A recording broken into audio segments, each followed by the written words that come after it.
गोविंदपुर नाम के एक गांव में वीर और लक्ष्मी नाम के पति पत्नी रहते थे। उनकी एक बेटी थी, उसका नाम था कमला। वो बहुत जिद्दी थी, माता पिता की बात बिल्कुल नहीं सुनती थी, हर समय शरारत किया करती थी।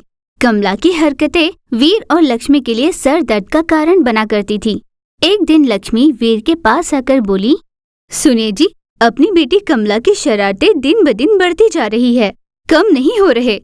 और जानते हो, अपने पड़ोस में रहने वाले रमेश की बेटी विमला के कपड़े, खिलौने, ये सारी चीजें देखकर वैसे ही खिलौने कपड़े लाने की जिद लगाकर बैठी है। मेरी बात मान ही नहीं रही है। और 2 दिन पहले विमला के घर खेलने के लिए गई अपनी कमला उसके पास रहे खिलौने जब वहाँ पर कोई नहीं था तो मौका देखकर उठाकर ले आई। ये बात पता चलते ही रमेश के घर वाले अपने घर बहस करने आ गए थे। मैंने बहला फुसलाकर उनको वापस भेज दिया। ना जाने कमला का आगे चलकर क्या होगा, ये सोचकर मुझे घबराहट सी होती है। उसकी बात सुन वीर ने कहा, मुझे भी डर सा लग रहा है लक्ष्मी, पर क्या करूं समझ नहीं आ रहा। कुछ दिनों पहले कमला मेरे पास आई थी। पापा, कुछ ही दिनों में दिवाली आने वाली है, आप क्या कैसे करोगे मैं नहीं जानती, बस मुझे बहुत सारे पटाखे चाहिए। अगर आपने मेरे लिए पटाखे नहीं लाए ना तो देखना मैं घर छोड़कर चली जाऊंगी। ऐसे उसने मुझे धमकी दी। मुझे समझ नहीं आ रहा क्या करूं। कमला अपने हाथ से निकलती जा रही है। ऐसे दुखी हो रहा था, तभी वहाँ पर कमला आई। माँ, बाबूजी, आप दोनों यही हो? कुछ ही दिनों में दिवाली आने वाली है। आपसे मैंने पहले ही कहा था ना कि मुझे बहुत सारे पटाखे ला कर दो। आपको पता है, पड़ोस वाले रमेश अंकल ने विमला के लिए बहुत सारे पटाखे लाने की बात की है। मुझे तो उससे भी बहुत ज्यादा पटाखे चाहिए। आप क्या और कैसे करोगे मैं नहीं जानती। ऐसा कहकर वो चली गई। ये क्या है जी, कमला का बर्ताव ऐसे क्यों हो रहा है, मेरी समझ में कुछ नहीं आ रहा। वो परेशान होकर बोली। ऐसे ही कुछ दिन बीते। एक दिन रमा नाम की एक औरत लक्ष्मी के पास आई। ये कैसी हरकत है लक्ष्मी, लिया हुआ कर्ज वापस कैसे नहीं लौटाते? तुम पर भरोसा कर मैंने अपने पति से झगड़ा कर तुम्हें कर्ज दिलाया था, और तुम होगी कर्ज लौटाना तो दूर की बात, सामना होने पर मुंह छुपाकर जा रहे हो। ये कहाँ का न्याय है? बोलो। तुम्हारी तो खैर है, पर मेरी हर रात मेरे पति के साथ बहस हो रही है। अब मेरी बर्दाश्त खत्म हो रही है, मुझसे और नहीं होता। सीधे सीधे दिवाली के पहले अगर तुम सारा कर्ज लौटा दोगी तो ठीक है, वरना तुम्हें घर से बाहर कर तुम्हारे घर को हम हड़प लेंगे। ऐसी धमकी देकर वो जा रही थी, तभी वहाँ से कमला आई। रमा ने कमला को अपने पास बुलाया और कहा, बेटा कमला, तुम्हें समझ नहीं आ रहा कि तुम्हारे माता पिता तुम्हारे लिए कितनी मेहनत कर रहे हैं। तुम्हारी खुशी के लिए दिन रात एक कर मेहनत कर रहे हैं। ऐसे में तुम्हारा अपने माता पिता के प्रति जो बर्ताव है उसे देखकर मेरा रिश्ता ना होते हुए भी मुझे बुरा लग रहा है। तो खुद तुम्हारे माता पिता को तुम्हारे बर्ताव का कितना दुख होता होगा, तुमने सोचा है कभी? हर समय नई चीजों की जिद ही करती रहती हो, पर उस जिद को पूरा करने के लिए उन्हें क्या क्या करना पड़ता है तुम्हें अंदाजा भी है? तुम्हारी जिद पूरी ना होने पर, घर ना चला पाने पर और काम ना मिलने पर उनकी क्या हालत हो रही होगी। आगे तुम्हारी मर्जी। रमा की बातों से कमला जान गई थी कि उसकी वजह से उसके माता पिता को कितना दुख पहुंच रहा था। तब वो उनके पास गई। आज तक मैंने तुम दोनों को कितना सताया है, ये मुझे आज पता चल गया। आज से मैं ऐसा नहीं करूँगी। मुझे दिवाली के लिए कोई पटाखे वटाखे नहीं चाहिए, बस आप मेरे साथ रहो। कमला की बातें सुन वीर और लक्ष्मी का मन पिघल गया। तब लक्ष्मी बोली, बेटा, तुम्हारी इच्छाओं को पूरा करना हमारा कर्तव्य है। हम इसलिए दुखी थे कि तुम हमारी बात नहीं समझती थी, पर अब तुम समझ रही हो। हमें इतना ही चाहिए था। हम जितना ला पाएंगे उतने पटाखे तुम्हारे लिए लाएंगे। वे लोग बहुत पैसे वाले हैं, वे चाहे जितना भी खर्च करे उनके पास कमी नहीं होगी, पर हमें एक रोटी कमाने के लिए भी बहुत मेहनत करनी पड़ती है। ऐसे माँ ने कहा। देखते देखते दिवाली का दिन आ गया। धनी रमेश की बेटी तरह तरह के पटाखे जलाते हुए खुशी मना रही थी। भले ही विमला के मुकाबले कमला के पास कम पटाखे थे, पर फिर भी वो अपने माता पिता के साथ दिवाली मनाकर खुश हो रही थी। इस कहानी से हमें एक सीख ये मिलती है, हमें ये नहीं देखना चाहिए कि हम कितने धनवान हैं या हमारे माता पिता कितना कर पाते हैं, बल्कि हमें ये देखना चाहिए कि माता पिता हमारी खुशियों के लिए कितनी मेहनत करते हैं। इसी में हम सबकी खुशी है। वीरभद्रपुर नाम का एक गांव था जहां पर ममता नाम की एक लड़की रहा करती थी। उसकी माँ का नाम राधा और पिता का नाम रमन था। रमन उस गांव में साइकिल की छोटी सी दुकान चलाया करता था, लेकिन रमन की साइकिल दुकान से इतनी आमदनी नहीं होती थी कि वो अपना परिवार चला पाता। इसीलिए गांव में कईयों से उसने कर्ज ले रखे थे। एक दिन उनके घर पर खाने के लिए कुछ नहीं था।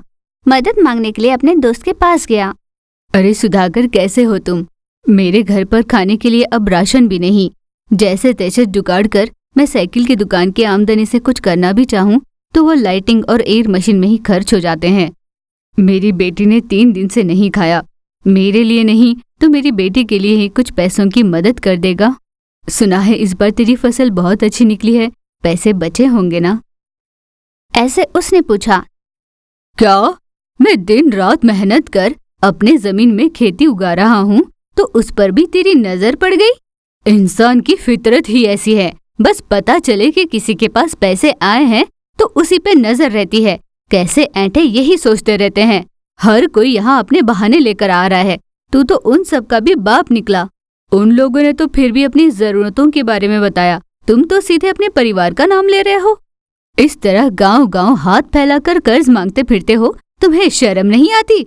जाओ जाओ, फिर आना मत कभी यहाँ। ऐसा कहकर चिल्ला देता है। ये क्या कह रहा है तू? मेरा काम निकलवाने के लिए मुझे परिवार का नाम लेने की जरूरत नहीं। मैंने सोचा तू मेरा दोस्त है, पर तुझे पैसों का अहंकार चढ़ा है। तुझ जैसे इंसान को अपना दोस्त बताने में मुझे शर्म आनी चाहिए। ऐसा कहकर गुस्से से रमन वहां से चला जाता है। रमन जैसे ही घर वापस लौटा, उसको अपने आंगन में कुछ मुर्गियां दिखाई दी। तुरंत उसने राधा को बाहर बुलाया। अरे ओ राधा, ये मुर्गियां अपने आंगन में भला कहाँ से आए? ऐसे आवाज लगाकर पूछा। अरे वो अपने पड़ोस में रहने वाले एक महीने के लिए बाहर गांव गए हैं। अपनी मुर्गियों को यहाँ छोड़कर कहा है कि हम संभाल लें। ऐसे राधा ने कहा। एक दिन उनमें से एक मुर्गी ने एक अंडा दिया। उस अंडे को देखते ही राधा ने सोचा, अरे वाह, मुर्गी ने अंडा दिया। इस अंडे के बारे में पड़ोस वालों को पता चलने की कोई गुंजाइश नहीं, इसीलिए मुझे ये बताने की जरूरत ही नहीं। एक समय की सब्जी तो बन ही जाएगी। ऐसा राधा ने मन ही मन सोचा और उन मुर्गी के अंडों को लिए उसने उसकी सब्जी बना दी। इस तरह राधा हर रोज मुर्गी से निकले अंडों की सब्जी बनाया करती। हर रोज अंडे की सब्जी देखकर रमन ने राधा से पूछा, राधा, पहले तो हमारे पास खाने के लिए ढंग का कुछ होता नहीं था, अब हर रोज अंडे की सब्जी? ऐसे रमन ने पूछा। आखिर बात यह है कि पड़ोस वालों ने पत्र लिखकर कहा है कि उन्हें आने में और 3 महीने लग सकते हैं। उनके मुर्गियों में से एक ने आज अंडा दिया, उसी की मैंने सब्जी बना दी। ये उन्हें पता नहीं चलेगा। उन दोनों को यूं बात करते हुए पास वाले कमरे से ममता ने सुन लिया। अच्छा, तो उन्हें बिना पता चले हम कुछ करेंगे तो कोई दिक्कत नहीं होगी। मेरे पास एक सुझाव है। ऐसा कहकर ममता ने अपने पापा की दुकान से साइकिल के 2 रिम लेकर आए। उसने लोहे की एक सीख में उन दोनों पहियों को लगा दिए और तुरंत अपनी माँ के पास जाकर, आपने ये देखा? इस यंत्र को मैंने बनाया है। इस सीख में हम मुर्गी को बिठाकर आग में सेकेंगे तो उसका बहुत अच्छा स्वाद आएगा माँ। ऐसे ममता ने कहा। हाँ, तेरा सुझाव तो बहुत अच्छा है, पर हम मुर्गियाँ कहाँ से लाएंगे? तब ममता ने कहा, कहाँ से लाए क्यों कह रही हो माँ? अपने घर में इतने सारे तो है। तुम्हारा दिमाग ठिकाने पे है? हम उन मुर्गियों को इस्तेमाल नहीं कर सकते। पड़ोसियों ने अपनी जिम्मेदारी पर उसे अपने यहाँ छोड़ा है, हमें उनका ध्यान रखना होगा। उन्होंने जितने गिनकर हमें मुर्गियाँ दी हैं, उतने उन्हें लौटानी होंगी। ऐसे ख्याल अपने दिमाग से निकालो और जाओ खेल लो। ऐसे माँ ने समझाया। अरे मेरी भोली माँ, मुर्गियों से अंडे जो निकल रहे हैं उन्हें हम खूब सनेंगे और बड़ी मुर्गियों को हम सेक कर खा लेंगे। उस समय तक अंडों से निकली मुर्गी बड़ी होकर गिनती सही होगी। ममता का बताया हुआ सुझाव राधा को भी समझ आया। फिर उस दिन से उन्होंने मुर्गियों को उस सलई में चुभाकर आग में सेकना शुरू किया। तब राधा ने कहा, आइए भाइयों आइए, गर्मा गर्म चिकन लीजिए। ज्यादा नहीं है, जो पहले आएगा उन्हीं को मिल पाएगा। आपको पूरी दुनिया में ऐसे स्वादिष्ट चिकन कहीं नहीं मिलेंगे। आइए आइए भाइयों आइए। ऐसे वो आवाज देने लगी।